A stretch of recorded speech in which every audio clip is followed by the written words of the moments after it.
kisah Nabi Allah Ismail alaihi salatu wassalam. Tentu kisah ini menarik untuk kita kaji,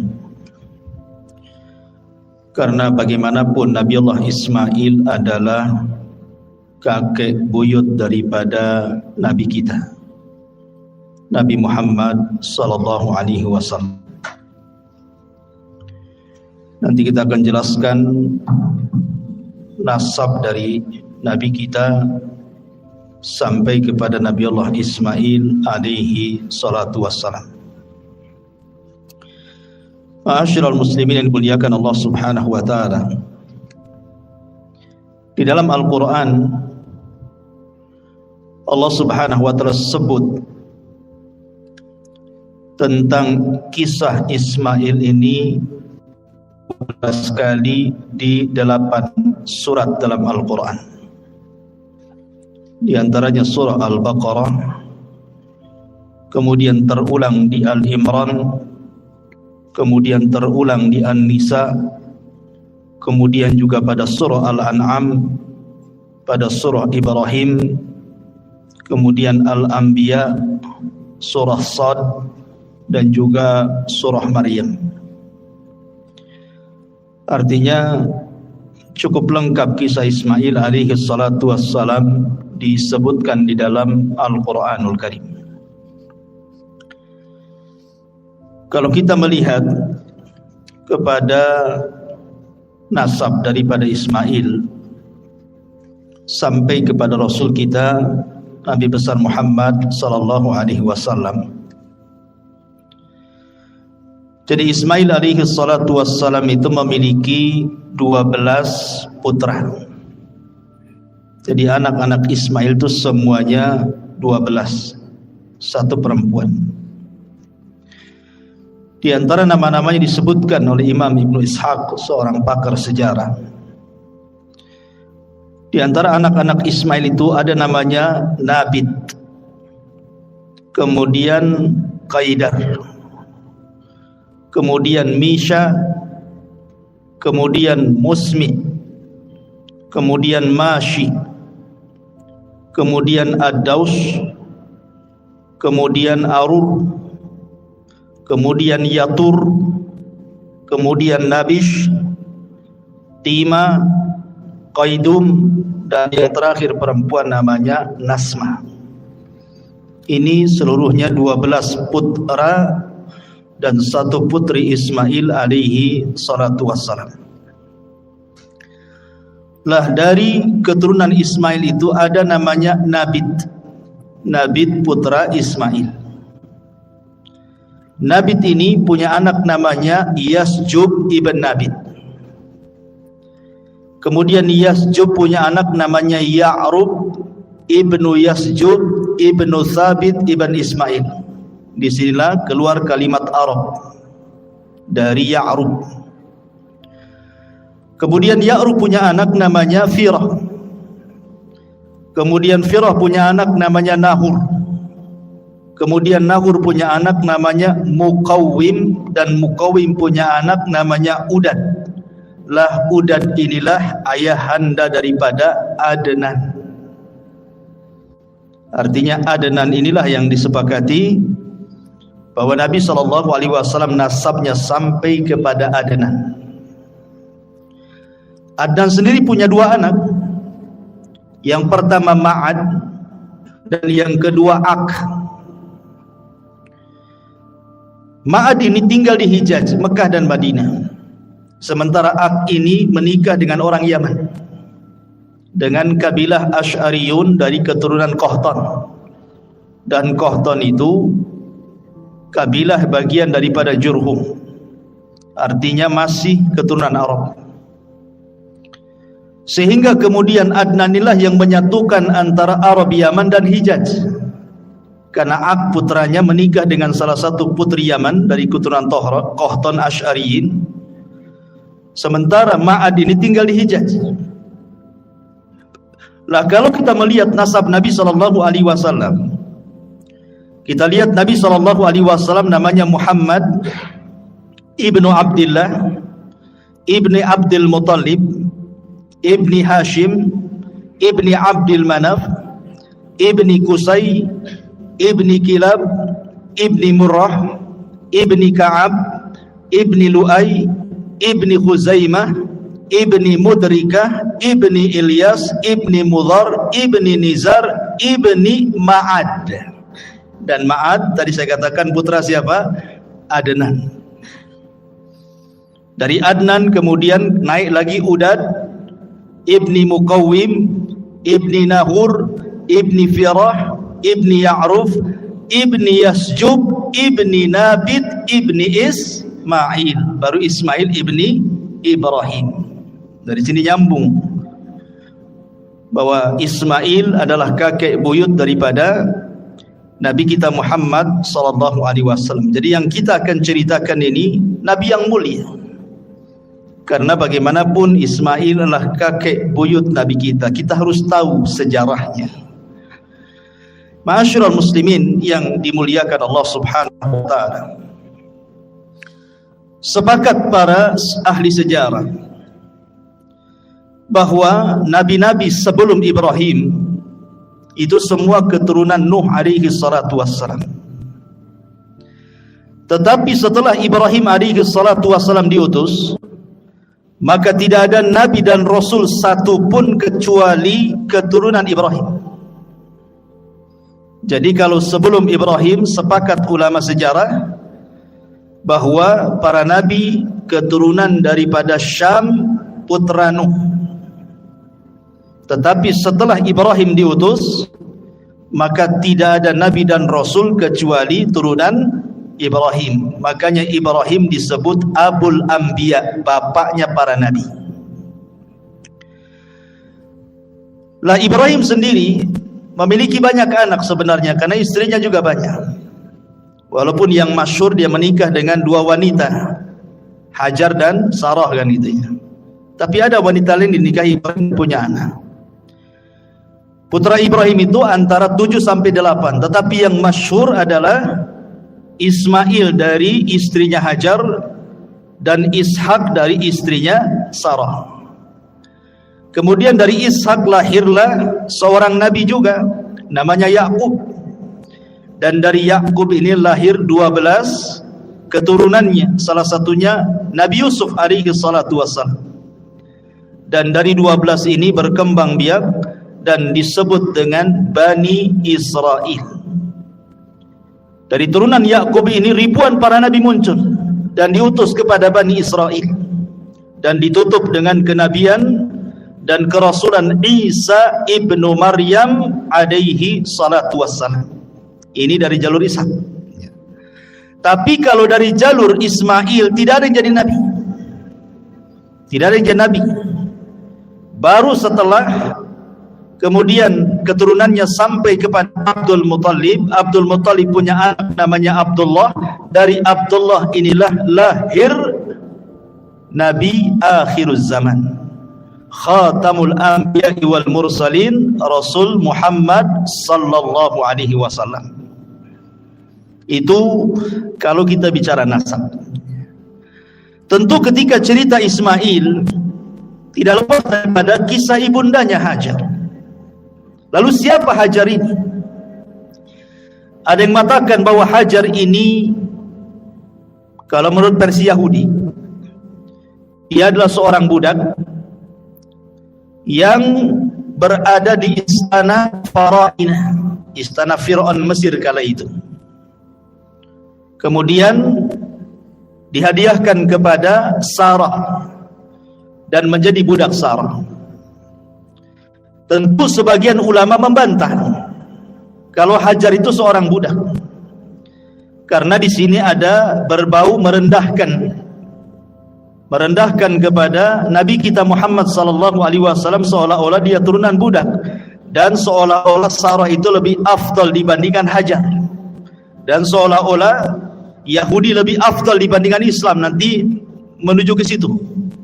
Sehingga orang-orang Yahudi di dalam kitabnya At-Takwim itu mereka mengatakan seperti itu. Hajar seorang budak, sementara Sarah ini tuannya. Sehingga ada sebagian para ulama membantah Hajar ini bukan budak. Hajar ini justru adalah turunan Amalikoh ataupun turunan Faraina yang dahulu menguasai Mesir. Dan dia adalah putri daripada pembesar Amalikoh atau Amalikoh dan juga Kan'aniyin ini. Kemudian dijajah oleh Faraina, oleh orang-orang Fir'aun. Kemudian ditawanlah Hajar ini, kemudian dijadikan pelayan di istana Fir'aun. Lah kemudian setelah Sarah datang ke Mesir bersama Ibrahim, kemudian raja ini hendak melakukan sesuatu yang buruk kepada Sarah. Sarah pun berdoa kepada Allah dengan tawasul dengan amal saleh. Tiba-tiba raja ini stroke, tidak bisa bergerak, kemudian minta doa supaya disembuhkan. Maka Sarah berdoa kepada Allah, kemudian disembuhkan. Karena dia ketakutan kepada Sarah tapi hatinya masih suka, maka kemudian dihadiahkanlah Hajar kepada Sarah sebagai bukti kecintaan Fir'aun ini kepada Sarah, karena tidak bisa apa-apa. Ya. Jadi Hajar ini orang mulia, bukan sebagaimana prasangka orang-orang Yahudi. Itu ada yang mengatakan seperti itu. Intinya bahwa kemudian Hajar ini dihadiahkan kepada Sarah, kemudian tinggal bersama Sarah dan juga Ibrahim di Mesir. Tetapi karena memang kondisinya kurang kondusif, akhirnya Ibrahim pun kemudian meninggalkan Mesir dan kembali ke Syam, Palestina. Maka hiduplah 3 orang ini di Palestina. Lah usia Ibrahim alaihi salatu wassalam itu sudah tua, sudah hampir 82 tahun lebih, tetapi tidak kunjung juga punya keturunan. Hampir 86 lebih gitu ya, ya di atas 80 lah. Tidak punya keturunan juga, tetapi Ibrahim terus berdoa kepada Allah Subhanahu wa taala. Dan Sarah tahu bahwa Ibrahim itu pengen punya keturunan, sehingga karena kecintaan Sarah kepada Ibrahim, dia melirik Hajar. Bagaimana kalau seandainya Ibrahim menikah dengan Hajar, siapa tahu dari Hajar ini melahirkan keturunan. Akhirnya kemudian Ibrahim menikahi Sarah, menikahi Hajar, dan betul setelah menikah dengan Hajar, maka hamillah Hajar, kemudian punya anak dan lahirlah bayi, kemudian dinamai Ismail ibnu Ibrahim. Kemudian timbullah kecemburuan. Ingat bahwa idza aradallahu syai'an ahya asbab. Allah itu kalau menghendaki sesuatu pasti dimunculkan sebabnya. Allah menghendaki Ibrahim itu hijrah dari Palestina ke Mekah kan gitu. Tapi kan harus ada sebabnya. Sebabnya apa kan itu? Maka dibuat sebabnya. Salah satu penyebabnya adalah Hajar ini ketika memiliki Ismail, Ibrahim itu cinta betul dengan Ismail. Otomatis ketika cinta dengan Ismail lebih banyak tinggal bersama Hajar. Cemburulah Sarah. Wajar kecemburuan seorang wanita, istri Nabi saja cemburu, Aisyah kan, kepada Safiyah. Sampai-sampai kemudian mengatakan tentang Safiyah itu, hasbuka an Safiyata kada wa kada ya Rasulullah. Cukuplah Safiyah ini begini dan begitu. Maksudnya Aisyah ingin mengisyaratkan dengan tangannya, Safiyah itu pendek loh, aku tinggi, gitu maksudnya. Ingin merendahkan Safiyah. Tapi Rasul marah dan mengatakan, ya Aish, laqad qulti kalimatan law muzizat bihal bahru lamazazathu. Wahai Aisyah, engkau sudah mengucapkan kalimat ghibah, yang satu kalimat ghibah ini kalau dilempar ke air lautan, satu air lautan tercemar dengan kalimat. Aisyah cemburu karena Safiyah ini walaupun kecil pendek tapi cantik. Artinya kecemburuan itu ada gitu. Jangan dikira istri Nabi tidak cemburu kan gitu. Kalau istri Nabi saja cemburu, apalagi istri antum. Kalau antum poligami ya wajar kan itu. Jangan ngamuk-ngamuk antum kan itu. Aisyah saja cemburu, kemudian juga Sarah juga cemburu kepada Hajar kan. Akhirnya Sarah meminta kepada Ibrahim untuk dijauhkan Hajar dengan dirinya. Terserah mau ditaruh di mana, tapi jangan dekat-dekat dengan diriku. Dari situlah datang perintah agar Ibrahim membawa Hajar ke mana? Ke Mekah. Bayangkan Palestina ke Mekah itu kan perjalanan 1 bulan naik unta tuh. Tentu sekali lagi karena hikmah yang Allah kehendaki. Maka berangkatlah kemudian Ibrahim bersama Hajar dan bayi kecil Ismail. 1 bulan naik unta sampai kemudian singgah di sebuah wadi, lembah. Lembah itu tidak ada tanaman, tidak ada air. Di sekelilingnya hanyalah padang pasir kering kelontang, lautan padang pasir yang tidak bertepi. Tiba-tiba kemudian sampai di situ, Ibrahim hanya meletakkan Hajar dan juga Ismail kemudian pergi. Hanya dibekali beberapa bekal untuk beberapa hari saja. Tentu wanita ditinggal suaminya begitu saja kan tidak terima juga. Akhirnya dia mengikuti Ibrahim dan mengatakan kepada Ibrahim, "Aina tadhhab wa tatrukuna bihadzal wadi?" Ya Ibrahim, Anda pergi kemana? Kenapa kau tinggalkan kami di lembah ini? Alladzi laisa fihi insun wala syai'un. Di sini tidak ada manusia. Di sini enggak ada apa-apa. Enggak ada pohon, enggak ada binatang, enggak ada minuman, enggak ada apa-apa. Dan terus mengikuti Ibrahim sampai ketika di tempat namanya Kada. Baru kemudian Ibrahim terhenti. Kemudian Ibrahim mengatakan kepada Hajar, ilallah, kutinggalkan dirimu kepada Allah. Bayangkan hanya ngomong begitu saja, kutinggalkan dirimu kepada Allah. Barulah kemudian Hajar paham dan mengatakan, raditu billah. Dalam riwayat Bukhari, idzan la yudayyi'un Allah. Kalau begitu saya redha dengan Allah. Dalam riwayat, kalau begitu pasti Allah tidak akan menyia-nyiakan saya. Kalau begitu idhab ya Ibrahim, pergi engkau Ibrahim.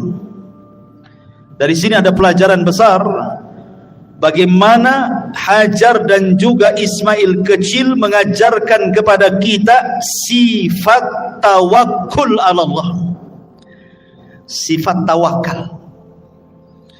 Dan ini risalah kepada para wanita-wanita di zaman sekarang gitu ya, yang mungkin meninggal suaminya, atau ditinggal pergi bekerja suaminya berbulan-bulan, atau boleh jadi suaminya tidak bertanggung jawab, boleh jadi Allah berkehendak lain untuk dirinya. Kalau dia bertawakal kepada Allah Subhanahu wa taala, maka katakan seperti yang dikatakan Hajar, idzan la yudayyi'un Allah. Kalau begitu Allah tidak menyia-nyiakan saya. Ini risalah kepada siapapun yang sedang kesulitan ekonomi, dipecat dari pekerjaannya, memilih bekerja yang halal dan meninggalkan yang haram. Katakan idzan lan yudayyi'un Allah. Katakan Allah tidak menyia-nyiakan saya. Begitulah tawakal yang diajarkan Ummu Ismail kepada kita. Tapi Ibrahim juga ketika meninggalkan istrinya Hajar dan putranya itu juga mengadu kepada Allah.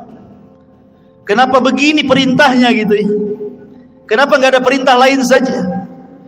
Makanya kemudian dia setelah jauh meninggalkan Hajar dan sudah tidak terlihat Hajar dan sudah sampai di perbatasan, kemudian dia menghadap wajahnya menuju Al-Bait dan berdoa, dan Al-Quran menyebutkan doanya apa?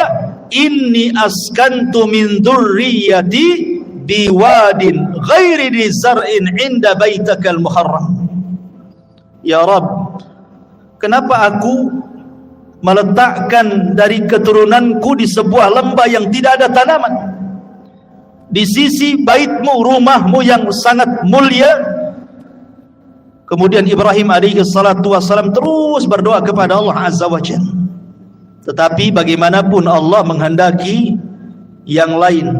Terkadang ada kaedah, man taraka syai'an lillahi awwadallahu khairan minhu. Barang siapa yang meninggalkan sesuatu karena Allah, pasti Allah akan mengganti sesuatu itu dengan sesuatu yang jauh lebih baik lagi.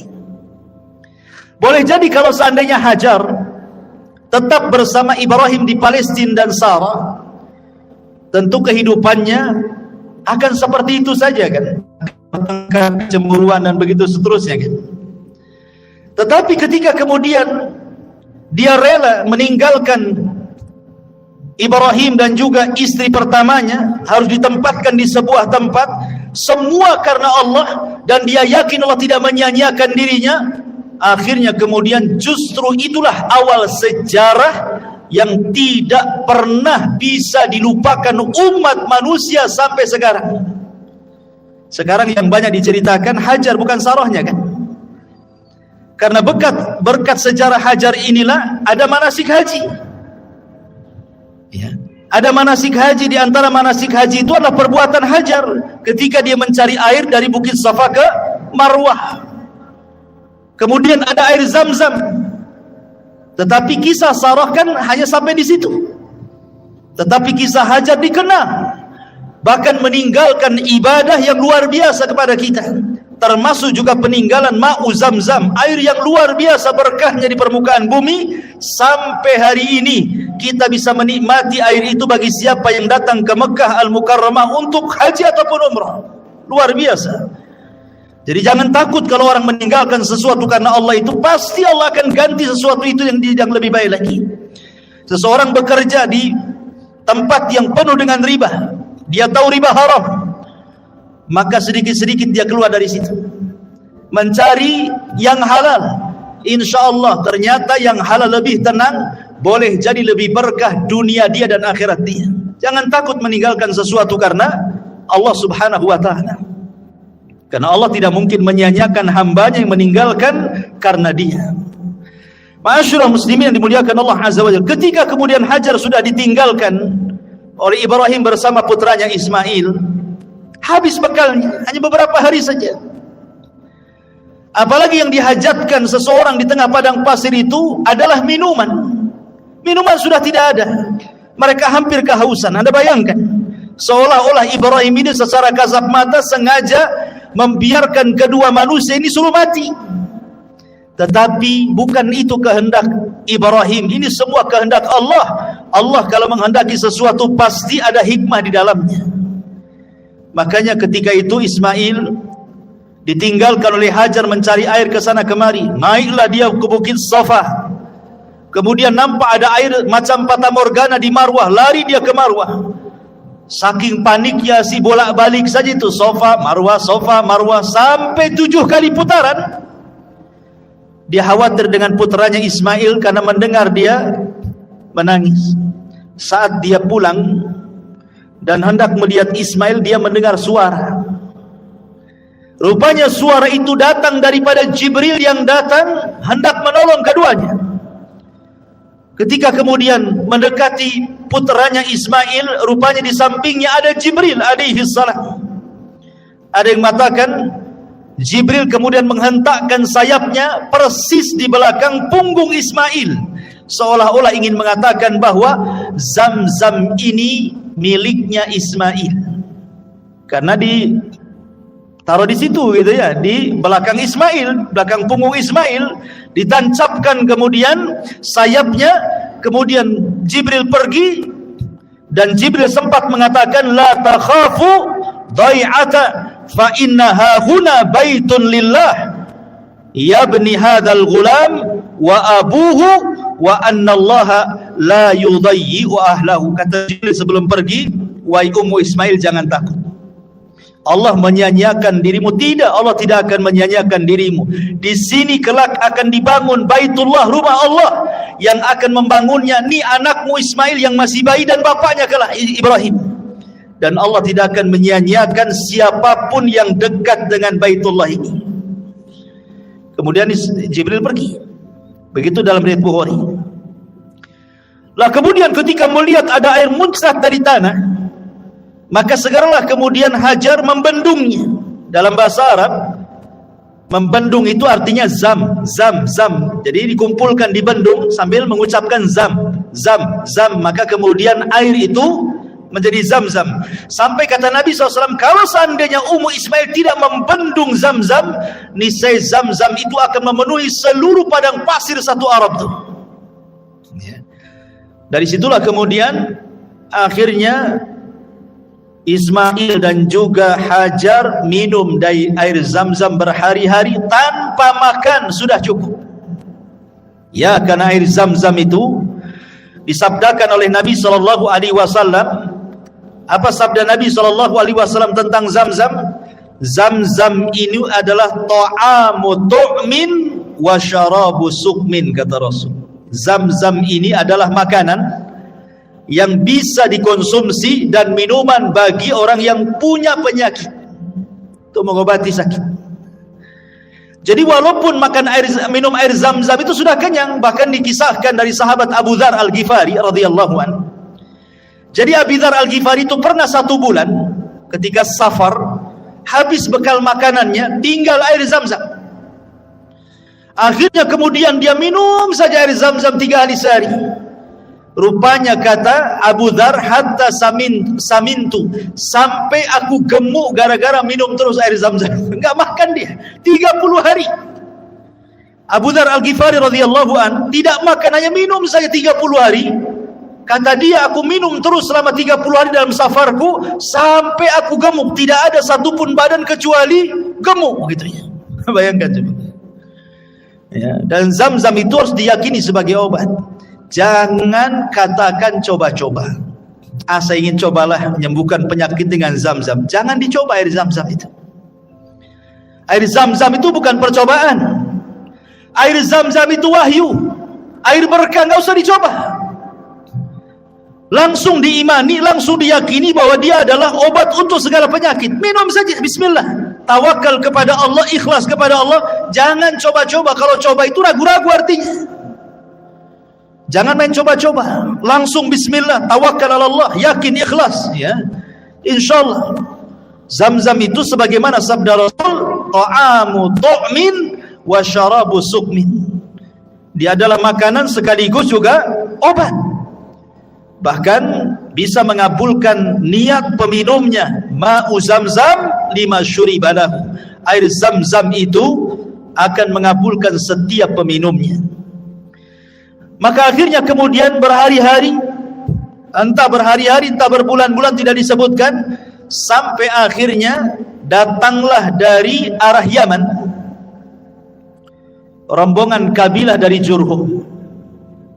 Mereka kehabisan minuman tapi banyak makanan. Percuma saja banyak makanan, tidak ada minum, bisa mati di padang pasir, ikhwan. Akhirnya dari kejauhan melihat ada ta'ir, ada burung. Sebagaimana riwayat Bukhari, ada burung dan burung itu menandakan ada air. Maka kemudian didekati, rupanya suku Jurhum ini sampailah ke sumur Zam-Zam yang kemudian ditempati Hajar dan juga putranya Ismail. Suku Jurhum ini orang baik, orang Yaman. Makanya Rasul mengatakan ahlul Yaman itu araqul qulub, lembut hatinya. Kalau mau berbuat jahat, merebut air, bisa saja Hajar dibunuh. Tetapi Jurhum ini kabilah yang baik. Dia datang baik-baik, meminta baik-baik air Zam-Zam itu. Akhirnya kemudian Hajar memberikan dengan cara barter. Kau beri kali kami makanan, kami beri kau air. Akhirnya kemudian deal kan itu ya. Dari situlah kemudian Ismail dan Hajar bisa makan, bisa minum dari berkahnya air Zam-Zam itu. Setiap datang suku Jurhum, maka barter dengan makanan. Jadi tidak pernah kelaparan. Itulah makna daripada kalimat Hajar ketika Ibrahim pergi. Kalau begitu, pergi kau. Allah tidak menyia-nyiakan diriku. Wa man yatawakkal 'ala Allah fahuwa hasbuh. Barang siapa yang bertawakal kepada Allah, Allah yang kasih kecukupan dia. Akhirnya kemudian lama-lama suku Jurhum pun meminta kepada Hajar untuk memboyong keluarganya dan tinggal di situ. Karena memang air saat itu sangat langka. Senang mereka tinggal di situ.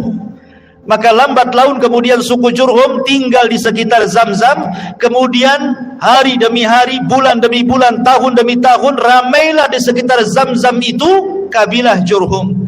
Ismail pun mulai membesar, kemudian belajar bahasa Arab kepada suku Jurhum. Jadilah Ismail musta'rab, bukan orang Arab, belajar bahasa Arab, fasih pula dia bahasa Arab. Makanya sering saya katakan, kalau antum orang Indonesia fasih berbahasa Arab, berarti antum Arab. Walaupun antum turunan Arab Yaman, tapi tak bunyi bahasa Arab, antum bukan Arab. Menang muka saja Arab. Ya, bahasa Arab tak bisa, bukan Arab antum. Walaupun ngaku Habib sekalipun, kalau tidak bunyi bahasa Arab, bukan Arab. Tapi kalaupun antum hitam pesek hidungnya persis kayak orang Melayu, tapi bahasa Arabnya mantap kayak Ismail, antum Arab. Paham ya? Ismail bukan orang Arab, orang Ajam, dia orang Palestina, lahir di sana, tapi belajar bahasa Arab ke suku Jurhum. Makanya ulama mengistilahkan musta'rab. Orang Arab yang bukan Arab pasti bahasa Arab, makanya dia Arab, begitu ya. Di situ kaidahnya muncul. Ya. Ma'asyiral muslimin yang dimuliakan Allah Subhanahu wa taala. Akhirnya kemudian Ismail pun besar-besar di situ. Ketika usianya belasan tahun, tentu Ibrahim selaku orang tua kan wajarlah kangen ingin berjumpa dengan Ismail yang sudah lama ditinggalkannya, sudah belasan tahun.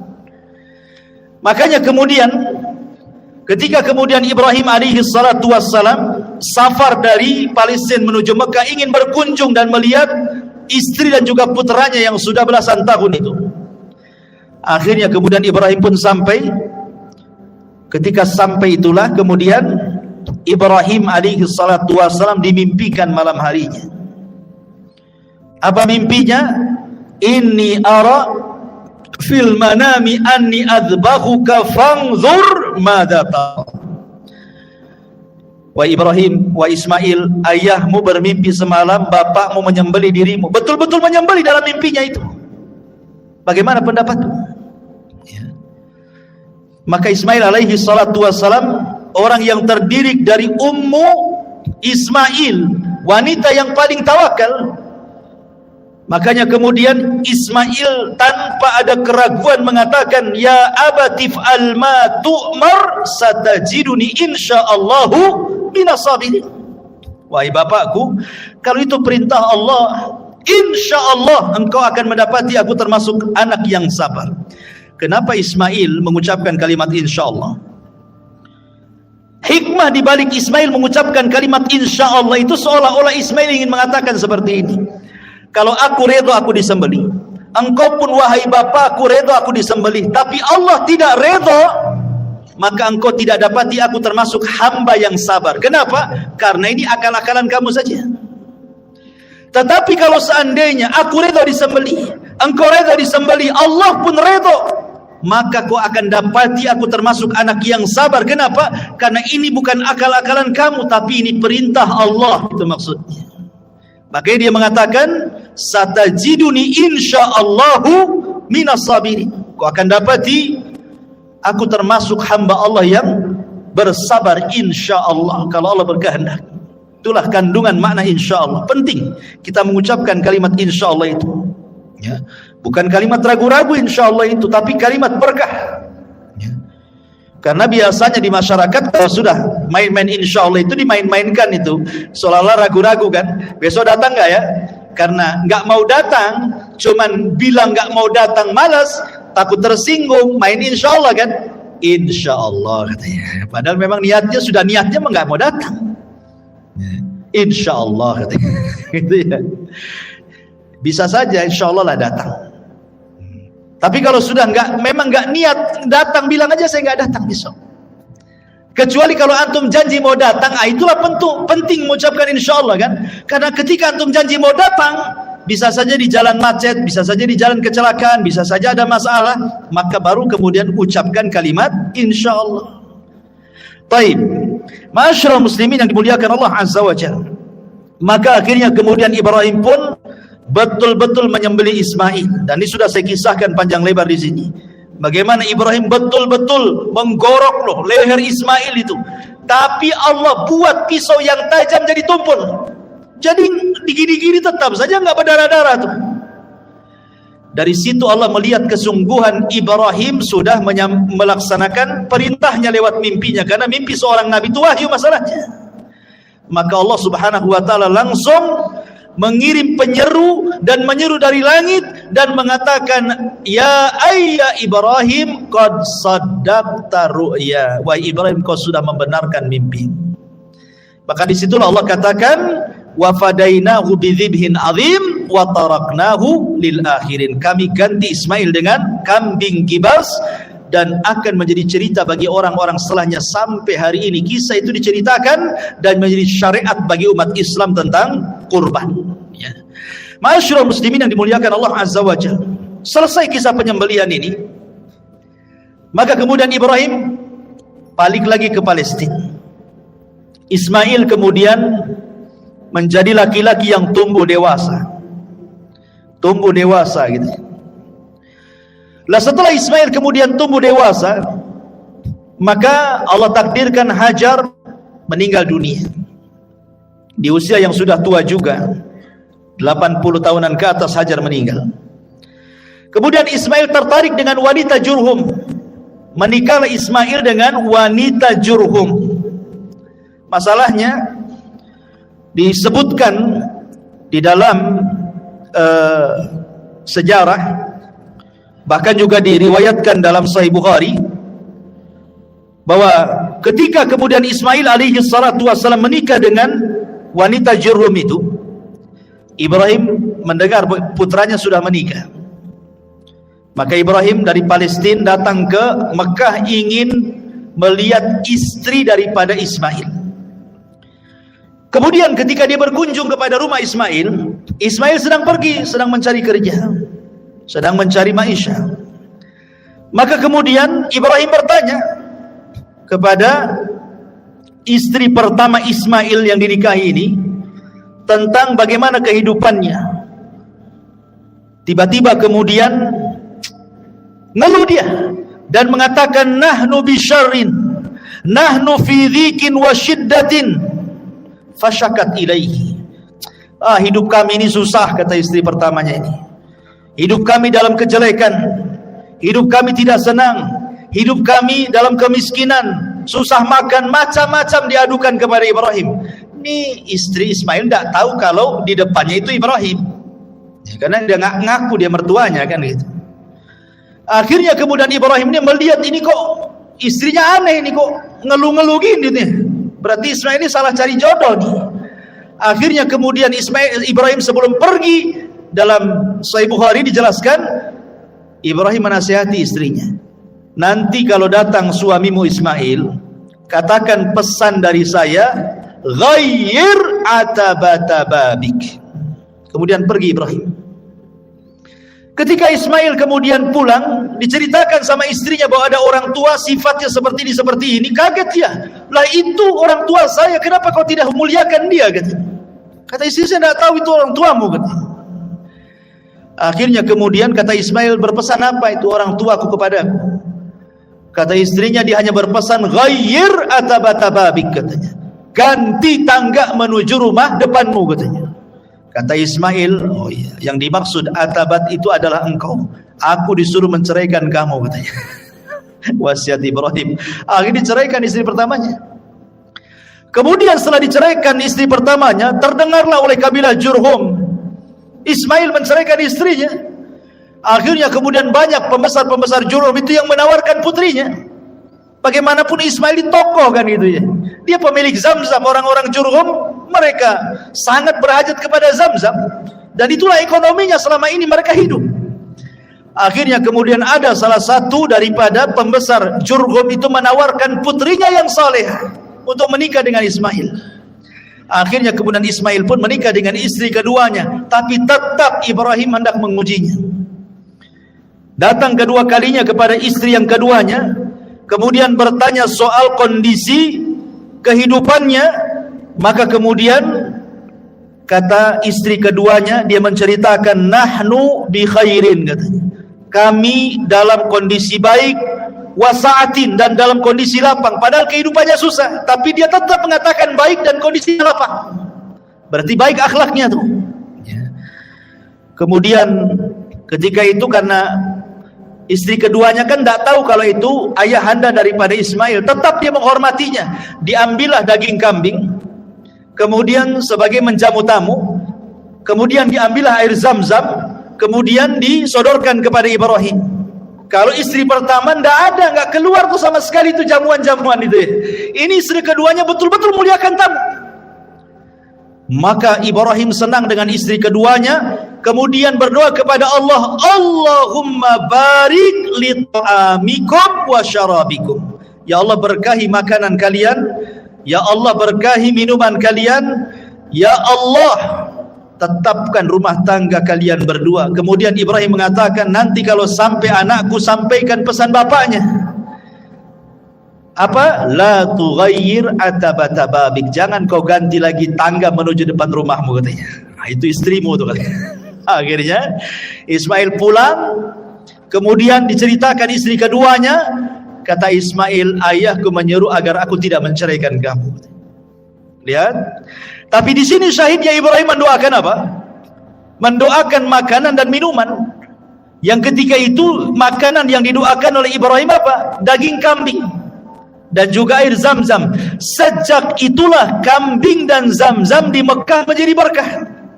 Karena doanya Ibrahim. Makanya penduduk Mekah itu walaupun makan kambing siang, pagi, sore, malam, nyantai saja mereka.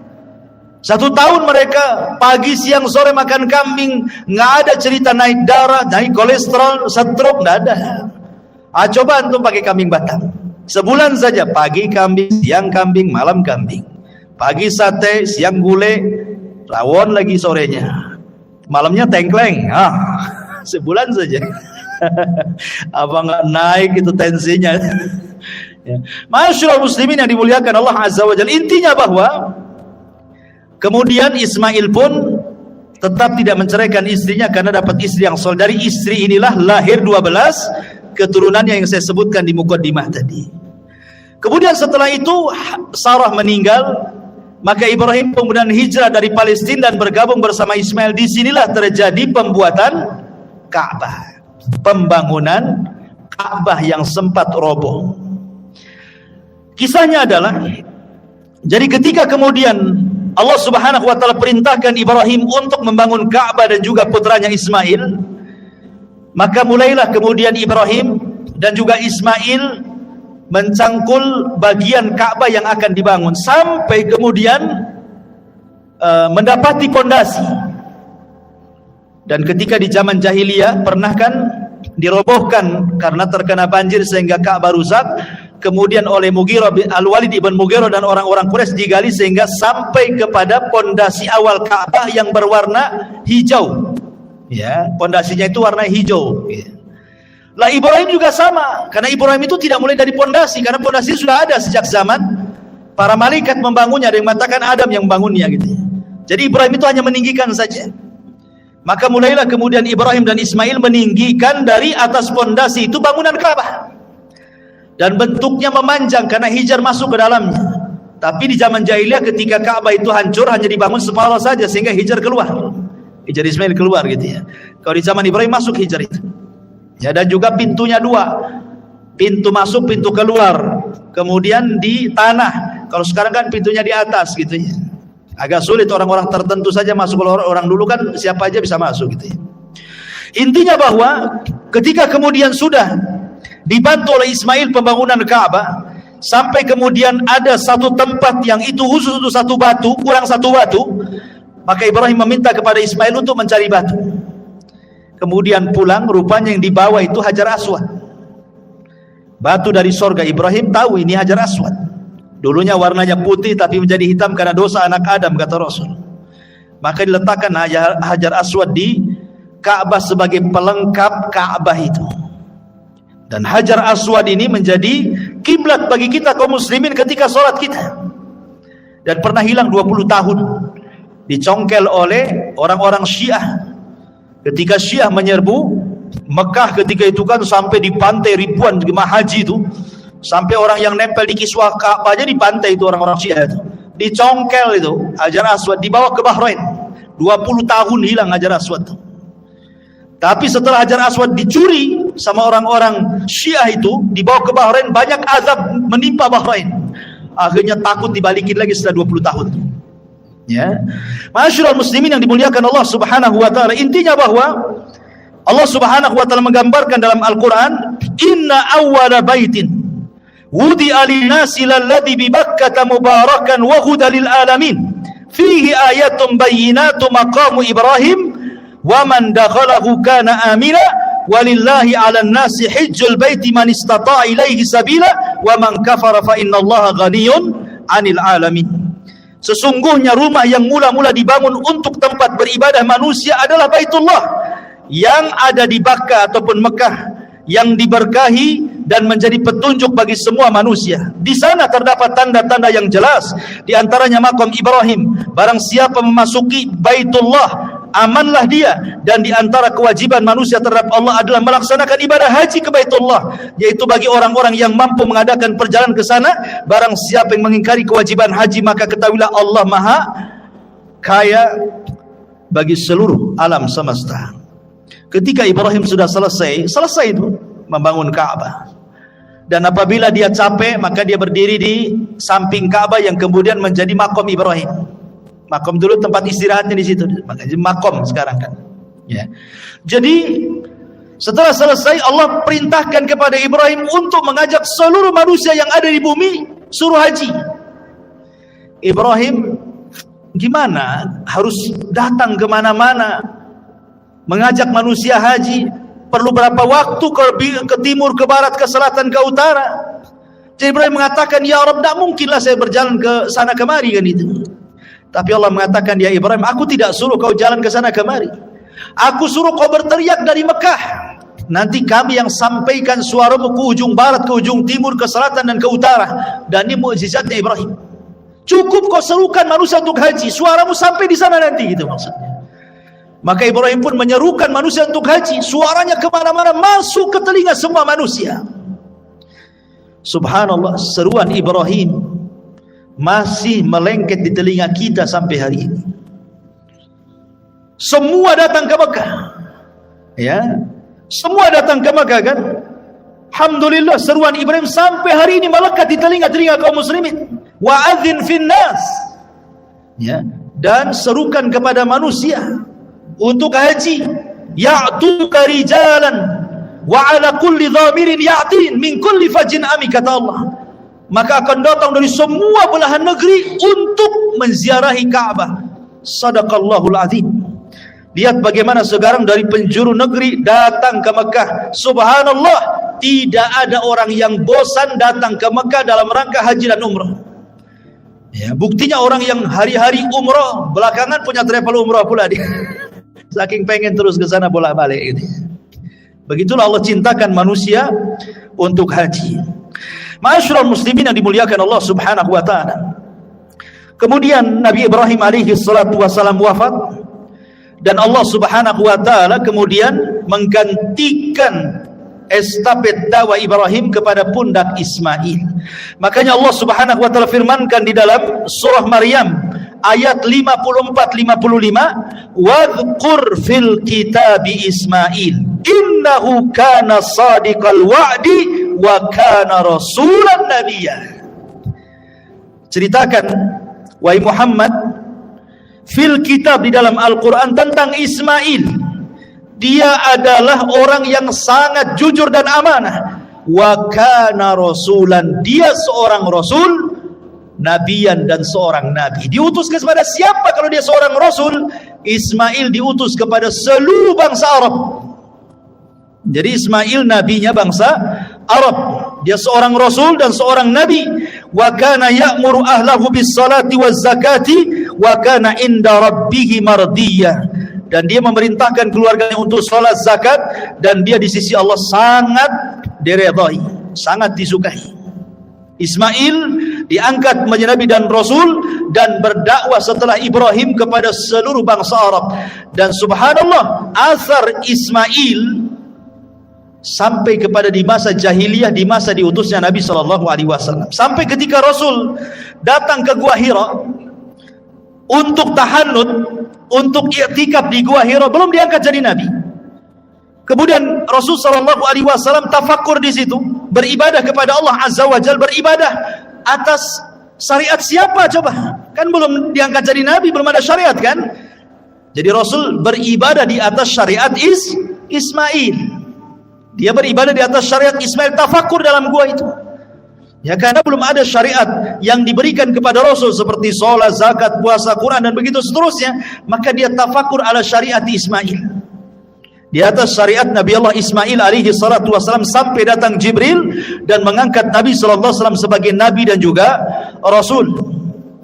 Dan ketika Ismail alaihi salatu wassalam meninggal dunia, suku Jurhum itu dari turunan Ismail dan juga turunan istrinya itu masih mentauhidkan Allah. Tapi masalahnya tidak bertahan. Tiba-tiba kemudian datang orang Arab yang tidak suka dengan suku Jurhum, namanya Khuza'ah. Maka Khuza'ah itulah akhirnya menggempur Jurhum. Mulailah kemudian Jurhum pun kalah, akhirnya kembali ke Yaman dan dikuasai Hijaz oleh Khuza'ah.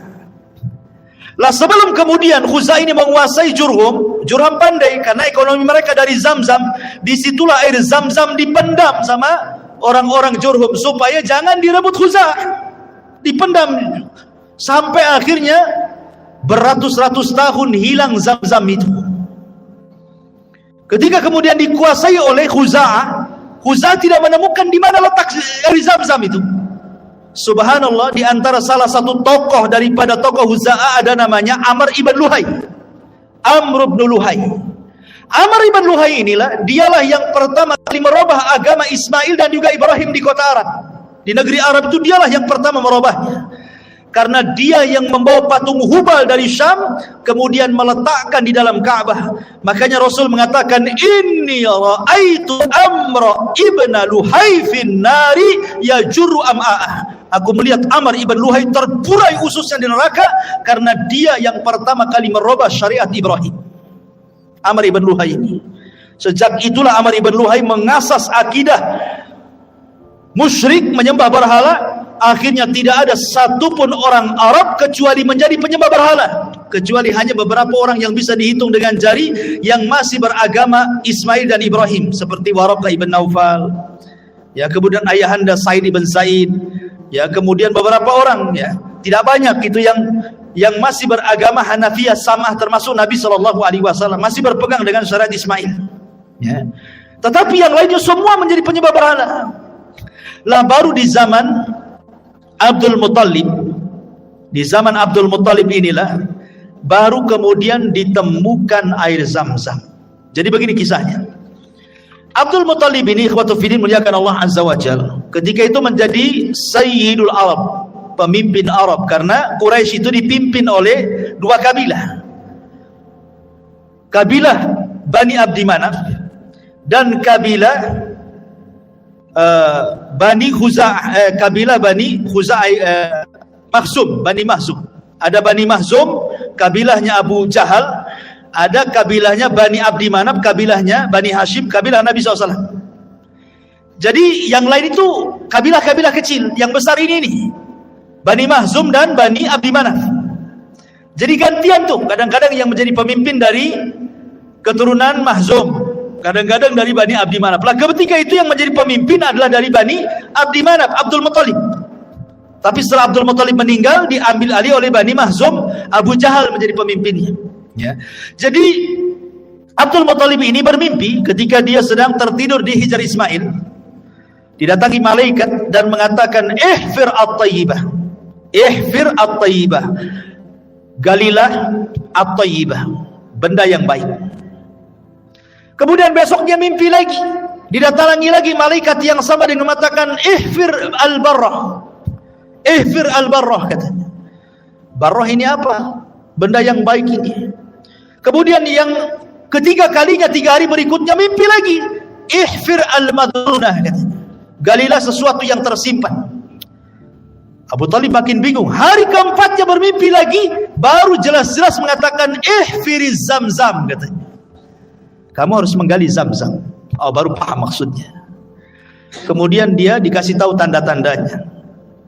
Tanda-tanda kau menggali Zamzam itu 3. Pertama, di situ ada qaryatun namlin, ada desa semut, sarang semut. Yang kedua, di situ ada ghurab, ada gagak yang sedang makan semut. Yang ketiga, di situ ada darah yang tertumpah. Kalau itu terjadi, galilah di situ.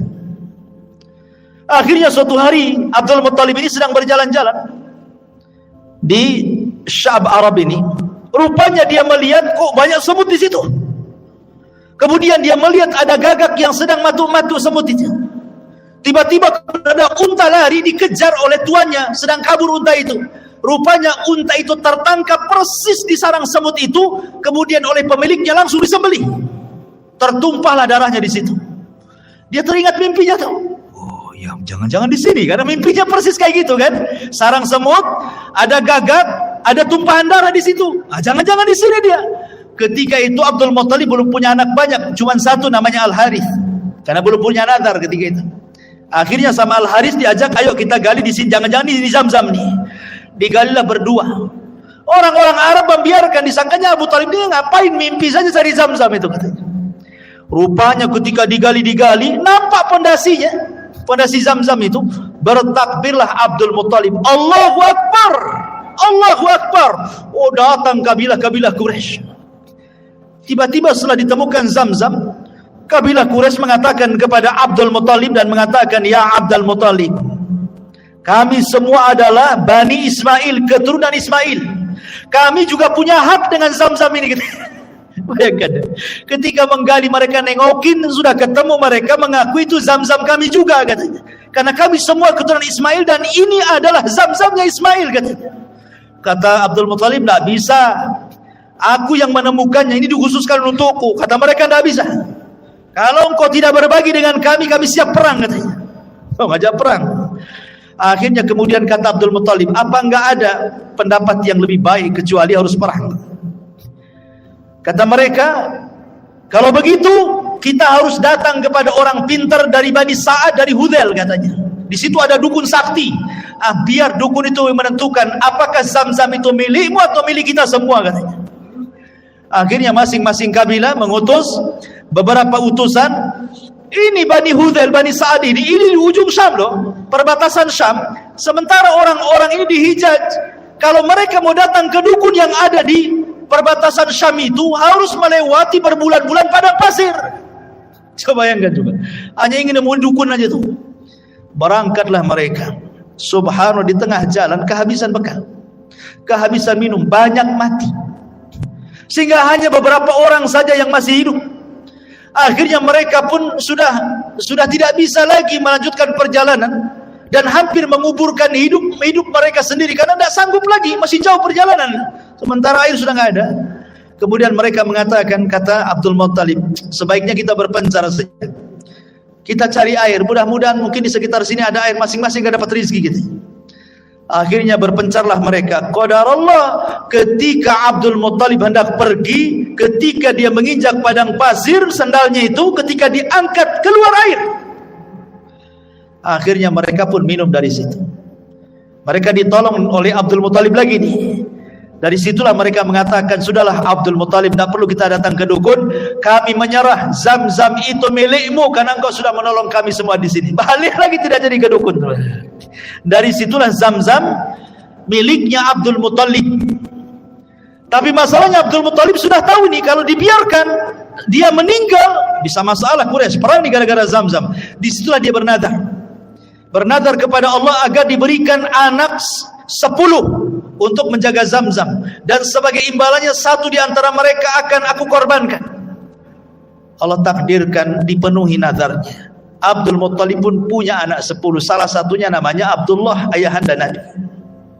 Ketika sudah pada remaja, Abdul Muttalib lupa dengan nazarnya bahwa dia harus mengorbankan salah satu dari 10 anaknya. Tetapi kemudian diingatkan, hai Abdul Muttalib, kau sudah berjanji akan mengorbankan salah satu putranya. Dikurahlah anak-anaknya. Subhanallah, yang kena pula Abdullah. Abdullah itu anak yang paling dicintai Abdul Muttalib dan disayangi orang-orang Quraisy. Makanya orang-orang Quraisy mengatakan, gak usahlah disembelih Abdullah itu, kau datang aja ke dukun lagi, mungkin ada solusi yang lain katanya. Datanglah Abdul Muttalib ke dukun.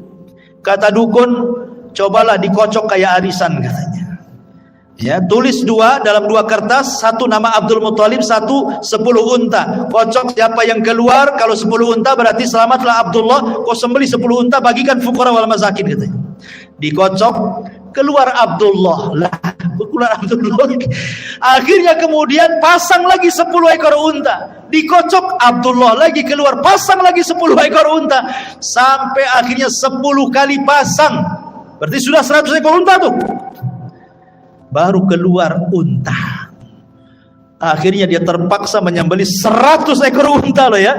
Diberikan kepada fuqara wal masakin dan tidak jadi menyembelih Abdullah. Dari situlah 100 ekor unta menjadi diat pembunuhan. Kalau ada orang membunuh, kisos. Kalau tidak dikisos, bayar 100 ekor unta. Jadi dia. Nah. Makanya Nabi SAW disebut Ibnu Dzabihataini, anak dari 2 orang yang akan disembelih. Pertama ayahandanya Abdullah, yang kedua Ismail, kakek buyutnya, putra daripada Ibrahim alaihi salatu wassalam. Wallahu alam. Sampai di sini kisah Nabi Allah Ismail alaihi salatu wassalam, kakek buyut Nabi kita yang mulia alaihi salatu wassalam. Subhanakallahumma bihamdika asyhadu an la ilaha illa anta astaghfiruka wa atubu ilaik. Allahu ta'ala. Assalamualaikum warahmatullahi wabarakatuh.